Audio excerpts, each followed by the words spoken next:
Hello everyone, I'm Kathy Riley with Sharing the Shine, your personal wellness specialist.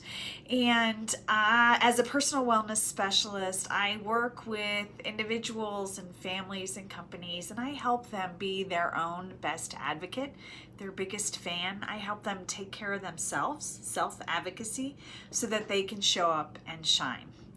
And today I am doing 50 days of advocacy. So 50 days of videos coming live to you. I guess some of you are live, some of you are watching this on recording. To do 50 days of advocacy. I turned 50 this year and I'm halfway through the year. So woohoo! And I'm sharing 50 days of tips, suggestions, ideas on how for you to be your biggest advocate, your biggest fan. So today I want to talk to you guys about asking for help. So my story in a nutshell is I'm one of those people that has to learn things the hard way, and I did not ask for help. And I still struggle today, but I'm much, much better. But I was in pain. I was home alone. My husband and daughter were off skiing, and I bent over and heard a pop. Turned out that was an ectopic pregnancy. My right tube had burst. Didn't know it at the time. No clue. Thought I was gas, to tell you the truth. And so I didn't ask for help. I didn't pick up the phone.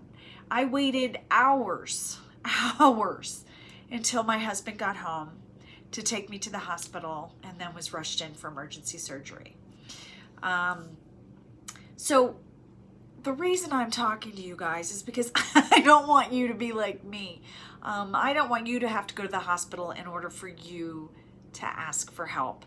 My struggle with asking for help had to deal with me not feeling worthy, not feeling deserving in bothering other people's day. I mean, seriously, I didn't want to be a bother to anybody else, so I waited until my husband got home. And that's just nuts. I see that now, but that took a lot of help. And so my suggestion, I'm going to give you one of the suggestions and tips that I used that really helped shift the way I thought of myself, how I valued myself, and gave me the ability to ask for help. I'm not so shy anymore. So one of the things I did was, it's called a mirror exercise, a mirror routine. And it's the things that we say to ourselves in the mirror. Did you know that 8 out of 10 women, when they look in the mirror, their first thought is negative? That's just men, you're not so much better, but that's the reality. We say something negative to ourselves. And that's a terrible way to start the day, because, we're all looking in the mirror first thing in the morning. So if we can shift what we say to ourselves in the mirror, that can make a huge difference. So one of the things I have is a mirror routine, and it's posted on my mirror. So every night before I go to bed, I say these things to myself. They're like affirmations. I think of the Saturday Night Live thing with those affirmations. And it's not nearly as cheesy or goofy, but it's kind of the same concept. So you verbalize out loud things like you celebrate something great that happened that day, something good that happened that day. Yay, I got out of bed. Yay. So you celebrate something. Tell yourself something good. And then acknowledge that you are worthy. You say, I am worthy. I am deserving. I am enough.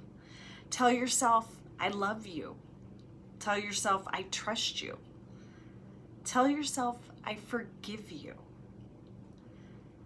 Tell yourself that I allow myself to receive. And then you can fill in the blanks. So it's a routine that I do every night. And I've been doing it for years. And what happens is how we have these conversations with ourselves now. But if you do it right before bed, and that's how this is powerful, it's the way we play with our conscious and subconscious. So it's our nightly routine. And every night before you go to bed, you have this conversation with yourself.